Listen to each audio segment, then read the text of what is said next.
I'm a student that I don't have any background in any of these fields, and I'm coming in, what would you say, action? Well, if I'm trying to get you to the program, I'm going to talk to you a little bit about what you like, and I'm going to tie in how this program addresses that. If there's any type of inkling towards technical things or computers or looking at electrical systems, or you hit this button and you see something else over there happen, what happens in between all of that? Is that something you're interested in? Mr. Kern, what you been up to? Last year, or last week, I should say, Mm-hmm. my wife and I had our 10th anniversary. Oh, So congratulations. we had a nice time. So we were, because she's from Canada and Bermuda, and so we got friends from all over the place. And so we had a little Zoom anniversary party. And we didn't have it too huge. We went to one a few weeks ago that was like over 300 people. What? But anniversary party for one of our friends. Wait, Zoom or like virtual or in virtual. person? Okay. Yeah, virtual. It was 300 people tied in over Zoom. And so we wanted to keep ours small, but it was really nice. We cooked all day on Saturday and did a 10-course meal. And each course was paired with its own wine. Oh, my goodness. That sounds so nice. Yep. And there was a backstory behind each course that related to either a meal that we've just done together and really enjoyed it, or it related to one of the friends that were in our bridal party. So we brought them in on each course. So at each course, it was a new person from the party that joined. Each course lasted like 15, 20 minutes. That is so creative. Yeah, my wife is like that. Yeah, she came up with that whole idea. And I was going to say, she's like that. It sounds like she's always been creative, but, during this COVID, it's forced us to think outside the box. Go to a whole nother level. Oh, yeah. Well, that's beautiful. Congratulations. Yeah. I want to know, what is your history? How did you get started about building automation? I mean, who told you about building automation? I went to Georgia Piedmont back in the mid-'90s when I was a senior in high school. And I took the electromechanical engineering program, in fact, right across the hall. And after that, I went to go work as an engineer for Bell South back then. It's AT&T now. But I moved to New York, and that's where I got exposed to building automation. And I was working in what's called commissioning, and I was able to do that type of work because of the industrial controls training that I had from that program. And so that introduced me to the field. In essence, commissioning is going in and inspecting the installation of commercial HVAC and building automation systems. So the electrical and the control side, I had a strong background in, but the mechanical side is what I had to learn. It really fascinated me to see how everything came together. And so with that, I transitioned into controls, automation, engineering, and did that for a while. And then I taught some. And then after I got married, we lived in the islands, and I transitioned to hospital facilities management. And that was taking my understanding of automation to another new level, because of the systems that are in a hospital are highly specialized and critical. And that was fascinating for me. But coming back here and seeing what was going on with Georgia Piedmont, and because this whole school is close to my heart, having been here and knowing some of the instructors for many years, and seeing what they were doing with the building automation program, being one of the first, if not the first, 2-year college to have a program like this in the country. And seeing what they're doing with commercial refrigeration, I wanted to be a part of that. And so in 2013, when we moved back to the States, I worked here part-time for a little bit. And then in 2015, I took over the program, teaching full-time. Now, one thing that you and I have had many discussions about is students are just not being aware of building automation or just any STEM-related field. So you mentioned you started out in electromechanical engineering. Who told you about that? How did you find out? What was your passion about getting started in that field? Well, it's funny because if you look at my graduation ring, my high school graduation ring, the symbol on the side is for accounting. Nothing having to do with engineering, because I naturally like math. My father, though, was very hands-on in helping me decide what I wanted to do with my life and career. And so we came to this college, and I looked at a number of the programs. And I had the benefit of actually working in accounting when I was young. And it was just tedious for me. When I saw that engineering program, I fell in love with the subject matter. And when I saw the number of fields that I could get into with that, that's what made me pick that. And it has allowed me to do a number of have a number of jobs and careers, all from that single program. That's a good point. That's important to go into sort of a broader field and really see, especially if you're not really sure what it is specifically you want to do, go into a broader field, get that experience, get that degree, that certification, and then you'll really find out what it is specifically you want to do. And Mr. Krim, in 2015, you mentioned you took over as the instructor. Since then, what are some of the projects or research that you have worked on and or currently are working on that involves building automation? Well, when I took over the program, this lab that you see, it wasn't built. And so it's basically an empty room with desks. And so... really? Like none of this was here. Wow. It was, I mean... Some of these pieces of equipment, they had just been purchased, and they were out on the dock. But everything, even from the color of the walls, it was a bland color. Everything has been built. Wow. And so being a part of that, that's been the main project, working with the BAS Center and the other instructors here in the college to get this lab built. And it's 1,600 square feet. And because we decided to put this real equipment in here, we have a lot in here. And so Siemens has dubbed it a commercial building in a lab. And so just having those projects and just having continual projects to make it state-of-the-art, that's been an ongoing effort. But now our focus has really changed since this is roughly 80 to 90% complete. Our focus is now on the Living Lab Learning Center, which is in the adjacent building right next to our commercial refrigeration lab. And the Living Lab Learning Center is designed to be a central location where anyone walking by will be able to see through the glass an energy dashboard. In other words, two big screen TVs that show live data when it comes to the electrical usage of the buildings, even the mechanical systems and so forth.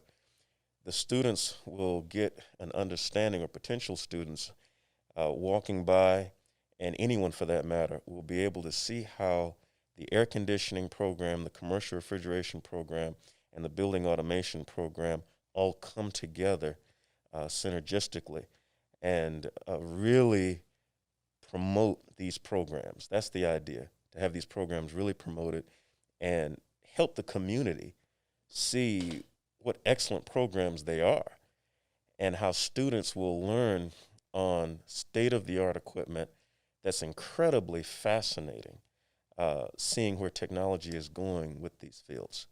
That's pretty huge because you want the students who will potentially enter the program or enter into, as you mentioned, HVAC or electromechanical engineering. You want them to see, as you said, the living version of the lab, what it is that they would actually be doing in the field. So that's pretty big. I'm looking forward to coming back and interviewing you again and getting more information about that project. And so you know, we're going to be putting electrical smart meters on the power feeds for each of these buildings, the 3 buildings in the back of the campus. And so when this was originally done, roughly 10 years ago, and that was the automation students back then, they installed them and they started looking at the electrical consumption of these buildings. They found a huge consumption, and how just adjusting the pieces of equipment in the building to the way they should operate, it reduced the consumption of the building so much and really reduced the cost for the college. And that's just one project. And so the plan is to really do that again with updated equipment, but now tie that data back to this one central location, put it on display like you would typically see in a LEED certified building, an energy dashboard. And so we're going to save the college money, get the students involved in analyzing the systems of the buildings they're learning in, and then show how all that dovetails into this program. And see, that type of project is exactly what a student, if I were a student coming into the program, that's exactly what I would want to put on my resume, because that's, again, hands-on learning. Yep. And that's what these employers want to see. They want, and if I was an employer and I see that on someone's resume, I'm going to say, wow, they came from a technical college that really showed that hands-on learning was really important. And you mentioned that potential students, what would you say is the most difficult part of recruiting potential students into this program and really programs across the nation? Really, what we're finding and just speaking with other colleges around the country, because we're in networks such as the BAS Center, we're finding here locally and across the country that just getting the word out is one of the biggest challenges. Really helping ones understand what is building automation. A lot of people see that, but they don't know what it is. But then when you mention HVAC, there's a good number of people that understand the importance and the necessity of HVAC, but just HVAC itself is not something a high school student just says they want to go out and do, because it's hands-on work. They think about getting their hands dirty and this sort of thing. So the idea is to really make it's like an old beat-up car, but then you take it and get it, put a new paint job on it, put some rims on it, put a sound system in it, and now you want to drive it. We want to make HVAC, building automation, look like that, because really this field, building automation, it's clean work, and ones basically go to a job site not with a huge toolbox, but they go with their laptop, a little small set of tools. And instead of using their hands so much, they're using their mind. And so that's what we really are working towards, helping them to appreciate with the technological advances. HVAC is not like it used to be, and especially when you look at the specializations of commercial refrigeration and building automation. It's a field that ones really want to get into once they understand what it entails. And so how is GPTC or any other technical colleges that you communicate with regularly, how are they helping to aid that problem, to close that gap? Well, our marketing team here is helping, and thanks to organizations like yourself, ACP, working with the BAS Center, we're gradually getting the word out. really having a strong social media presence is something that we've been working with as of late, and that's been effective. Most of my students, though, they come to this program because of word of mouth. Word of mouth is still the best recruiter up to this point. So ones come and they see what an incredible lab it is. They get into the curriculum and see the depth of understanding they acquire from just a short period of time. And so from young ones to ones that have been in this industry for years, they're spreading the word. And so that's how it's working so far. And in this particular classroom, what is like the lower end of students that you've ever taught in a semester, and then what's like the highest number? And like what's the maximum number of students that can fit in the classroom? The maximum number, we try to have no more than about 15 to 20. And the max I've had in a classroom is 15. Lately, things have dipped as far as enrollment, but the max has been around 15. We don't want to go too much farther above 15 to 20 because with this type of learning environment, we want to really have a hands-on approach with the students. And because they're working on the equipment, you can only have so many at one time. That makes it all more personal, the learning experience, which really is another aspect of why this program is appealing. And how many women out of that number since 2015? Just humor me. How many women have gone through your program? If you can give me an average. Well, that's an easy number, because it's not a good number. Since 2015, we've had 2 come through the program. No way. But that's a group that we're really trying to market to is females, because females are very, very detail-oriented. I appreciate you saying that. Thank you. Yeah. So building automation is very detail-oriented. Case in point, you get an appliance, and there's directions with it. In all humility, I'll say it. Most guys will take those directions, throw it in the corner, and spend 2 hours just trying to sort through it. Yeah. This is a field that requires reading and following directions to the T.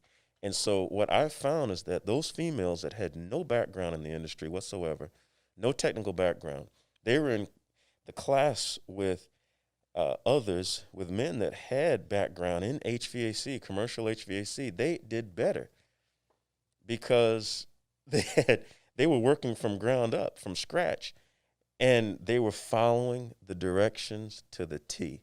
And so in the industry, too, it's recognized that females are like that, and so they're highly sought after by employers.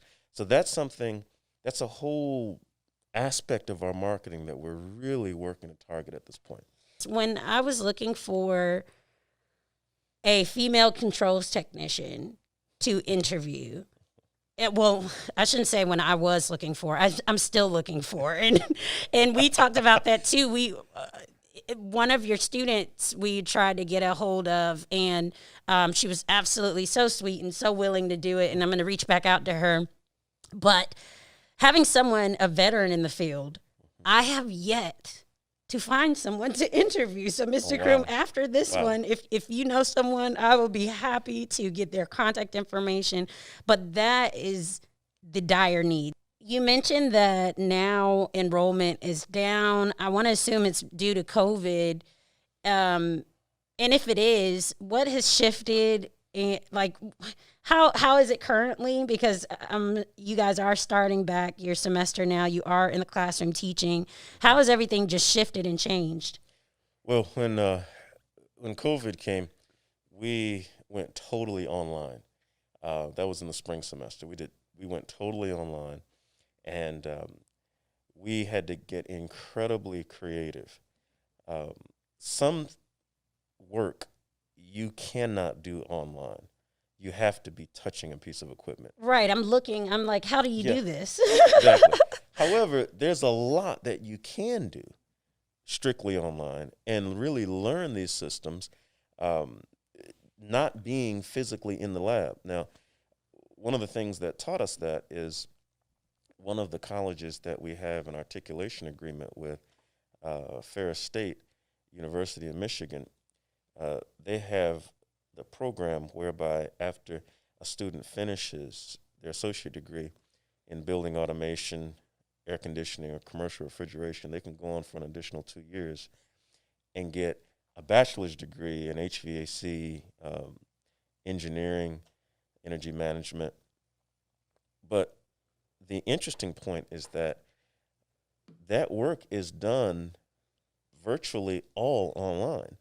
They'll spend the majority of that time, that 2 years, online, and then in a matter of a week or two, they'll go up for just a week or two and do the hands-on work for that whole period. Oh. So it's a lot you can learn online.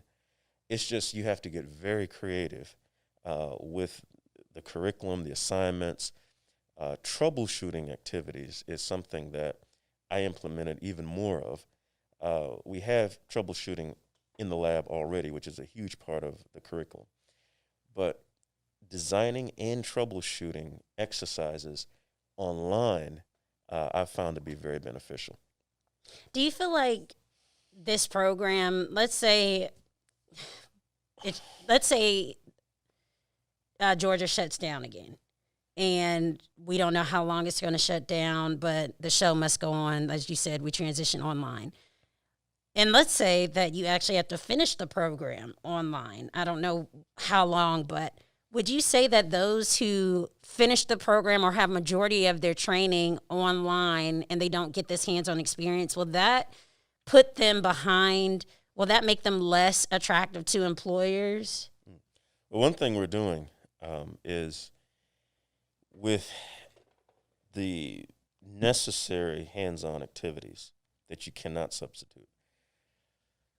We've been doing a couple of things. We've had the students come in and do the lab, but in smaller groups. And so let's say in a lab like this, for instance, you may have 2 students working with safe distancing. And, of course, I'll be in the lab as well. And we follow safe procedures and everything. And so they'll finish up and another group can come in. So we've been doing things like that. In fact, this semester I have one class where we're doing that on Thursday evenings. So that's one way. Another way is that I'm taking advantage of a very nice development, and that is the recent group of students. Well, they're the advanced group now because I have 2 groups going simultaneously. All of those students, it's a small group, but all of them had jobs in the automation field by their second semester with me. Oh, wow. And so as a result, now they're working in the field and speaking with their employers because the companies, they're on our advisory committee. I have a good relationship with them. I know what they're doing on the job site regularly.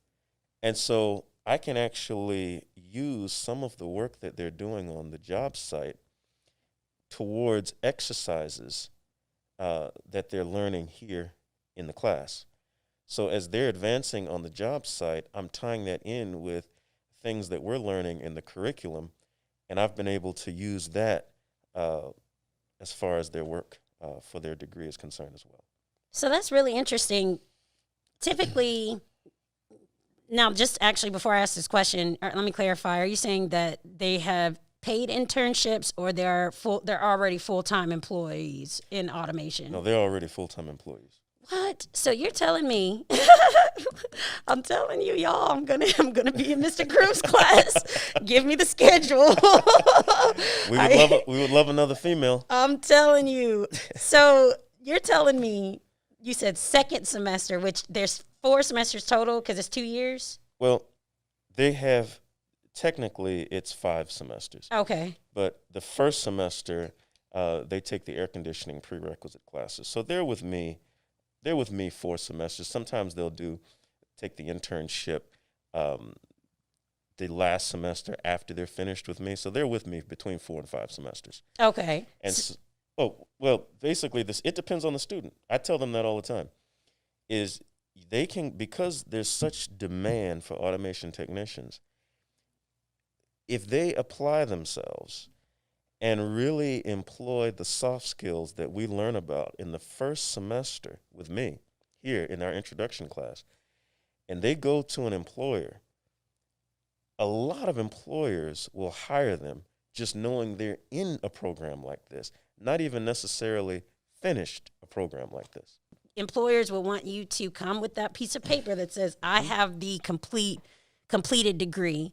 But Mr. Kroon, it just sounds like you have figured it out over here. Because if these students are feeling confident and comfortable to go to these employers, that's amazing. And that's the information that we're trying to get out to people who not only would just be interested in this field, but really need it financially. At this point, there are people who really need a career like this. And so to know that, that's even quicker than saying after 2 years, you go into the field. You could literally, after 1 year, start. And see, the thing is, I have a pretty big cross-section of students. I get students that they've been in this industry for a while already. They may have been electricians, or they've done HVAC or facilities management.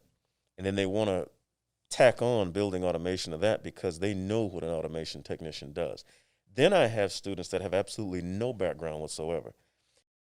So essentially, I have a pretty big cross-section of students. So I have students that come in. Well, to illustrate that point, first of all, in that group of 15 that I mentioned to you before, in that class, I had a retired civil engineer in his 60s, and I had also 2 twins that had just recently graduated high school, and everything in between. So you get quite a big variety. Students that have no background in the industry whatsoever, they can still get jobs early on in the program doing installation first. And for someone that has no background, that's an excellent way to get meaningful experience that will serve them well as service technicians and whatever career pathway they can choose, seeing that there's so many with building automation. So they can get jobs early on as installation technicians. Those that have prior background, like in facilities management or commercial HVAC already, they can go right in and work with automation companies. And they may do some installation starting out, but they'll even more rapidly transition into the more technical service-related work. So after the students come in, because now not only are you guys being creative in your celebrations, like you said, your 10-year anniversary with your wife, but COVID is forcing us to be creative in the classroom, where now you are creating new schedules, new methods of online training, and having to separate the groups into smaller groups to actually do the lab. So when they come in and they're working with the equipment, are you able, with this type of equipment, like, can I spray Clorox, Windex, like, how do you sanitize this equipment without just destroying it? Yeah, this semester, the hands-on work they're doing is with the training boards. And fortunately, there's enough training boards for each individual. And so you can see I have the wipes here, and they wear their masks in class. My students, they have the frame of mind that they want to be safe and protect others, so they're wearing their masks. I keep it well ventilated. And so we haven't had any problems in that regard. The things that can be wiped down, we wipe down. But because they have their own individual pieces of equipment to work on, it's not as critical in that regard. Oh, that's good. And can you work on this equipment with gloves or? Yes. Yeah, we have gloves. They can wear plastic gloves. Sometimes with the very intricate work, it may be challenging, but they can definitely wear gloves. Well, that's good that everyone is focused on being safe. And I know the restroom is right outside as well. So if anybody needs to just wash their hands, I'm sure that they come in and do that before. Actually, you made me do that before this podcast, so that was good. I know that what you're saying is true. Yes. Well, what are some ways that automation can, help control the mass spreading of this disease and make everyone a little bit more comfortable? Well, that's a very good question. As far as things that you can monitor and analyze, the sky's the limit as far as that's concerned.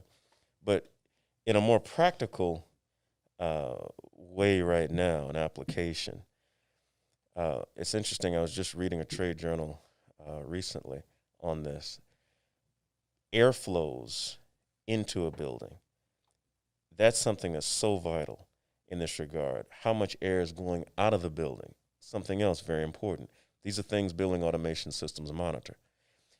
When you think about economizing, which is a function of air handling units and bringing in more outside air to cool during the more temperate months of the year. Then you get down to actual pieces of equipment like damper actuators, which control the amount of air that's flowing in a unit. This all ties into building automation. But then something else that's more recent, I was reading that some preliminary studies are underway that indicate our own immune response is stronger where there's higher levels of humidification in a space. And so that's something that your mechanical system controls through the automation system. And so you get into additional things like filtering the air with your air handling unit. Again, when you monitor that and understand when that filter needs to be changed, we're getting back to our building automation system. If you put in much more stronger filtering systems, you're going to have a higher pressure drop, which is going to affect how your fan moves the air through that system. Analyzing this is part of the mechanical aspect of your system, controlling this. This is your building automation system. So yes, in answer to your question, understanding this technology and its application will help in this whole aspect of pandemics. So in other words, what you're telling me, not only are doctors and nurses are superheroes, but building automation controls technicians, because they are the ones going in and creating these filtration systems in these hospitals that's helping with the patients, the airflow. It all kind of ties together. And when we think about it like that, like you said, I think that's a part of the marketing that we discussed earlier, making it practical, putting it into a form that we all can understand, especially, like I said, during this crisis time that we are all going through. What would you say that, as an instructor, not only just making the message plain for your students, but what else is really important? What's the most important thing about you being an instructor? I really want the students to be marketable and highly attractive when they leave here. And so we really focus, and that's something on our advisory committee we regularly talk about, which is the members of industry that we work with to keep the program relevant and effective. And something we talk about all the time is the importance of soft skills, communication, trust, the way you dress, the way you talk, timeliness, time management. These are the things that really make them so attractive to employers, even if their hard technical skills may not be on a high level yet. And so that's something that I regularly impress upon the students in every single class, the importance of developing those soft skills, because it's been proven that that is what makes them attractive to employers. And I think that's what's impressive with this particular program, Mr. Kroom, that we talk about all the time how the industry is in dire need of technical workers. And knowing that, it's not like this program is just kind of sitting down, going through the motions and saying, this is what you need, this is how you'll get employed, just kind of going by the book. You're taking the time, like you said, to really teach those soft skills that overall just makes you a better person. That's it. And I think that's what's really important, because people think that, okay, I got all the credentials, I look great on my resume, but ultimately, are you a good person that I can work with? That this is a career, this is not a job. So you'll be going into workspaces, and I interviewed the boys up in Boston. You know, you'll be in the same apartment for a while, and you got to know how to treat people, and you got to be able to do that. Know how to treat yourself. You know, you learn so many things in this program, and we appreciate that. I've heard a lot of great things about that part. And Mr. Kroom, what would you say the biggest impacts that the students receive after they receive their building automation degree? Well, the biggest thing, of course, is having now a livelihood that they can take pride in. They're able to take care of themselves and their families financially. They can have a good measure of financial security. And on top of that, it's work that the students are incredibly proud of and they want to talk about. That is probably the most refreshing part of this responsibility to instruct, because you get a lot of satisfaction in the classroom when you see the students have those light bulb moments when they get a concept. But then after they leave and they come back, or I get a phone call and I hear how much they're learning on their job, how much they love their job and the things that they're learning, and how much they appreciate the things that we went over in the classroom because it's helping them advance in the industry. Those are the things that really mean a lot to me. And when I see that with those students, I can see that their time here has been well spent. What are other STEM-related careers that students can get their degree in for building automation? So at GPTC? Well, for really all the programs here at the college, the technical college is related to STEM in some kind of way. All of them are related. Really focusing, though, on this particular area, commercial refrigeration, building automation, and the air conditioning technologies program are really geared towards STEM. And these programs come together, as I mentioned earlier, synergistically, in that nice way to look at it. Air conditioning, what they learn there forms a foundation. And building automation and commercial refrigeration are more specialization. So like a doctor, for instance, can choose to be a general practitioner, but then he could choose to go on and specialize in a particular field, like podiatry or ear, nose, and throat or whatever, a cardiologist. So air conditioning, again, is that general foundation, general field. Commercial refrigeration and building automation are more the specializations. And we're working really to tie them together more so they work together, and all these labs here at the college will be state-of-the-art and really on the level of this lab that you see here. I can tell you're an instructor, you're a teacher, because the questions that I have next, I'm like, Mr. Kroom, can you tell me how do they overlap? How does commercial refrigeration, building automation, and the air conditioning technologies program, how do they all go together? And it's like, when you answer a question, you just flow it all. You just know. It's like you're reading my mind. and that's what we need in an instructor. I really think that that's important. So nice. You really know exactly how to teach this subject, and that's important. And you make it fun, and you make it plain. And that leads me to my last question for you. It's the first day of school. What you just said kind of reminds me of me coming in, and you're kind of going over the rubric. What else would you talk about in the first day of school I'm a student that I don't have any background in any of these fields, and I'm coming in, what would you say, action?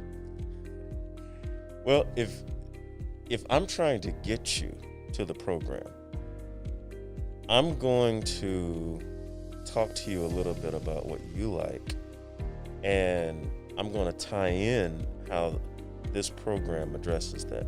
If there's any type of inkling towards technical things or computers or looking at electrical systems, or you hit this button and you see something else over there happen, what happens in between all of that? Is that something you're interested in? When you think about computers and how they communicate to each other over networks, how does that work? You know, when you hit the button typing in some website, how does it work that when you hit your button in less than a second, the information comes back on your screen? If those are the things that you are interested in, there are so many ways I can tie in this program to what you like. Then I'm going to show a brief 1 or 2 minute video so that they can hear from someone else about the program. So it's not just from me. That's what I do most of the time.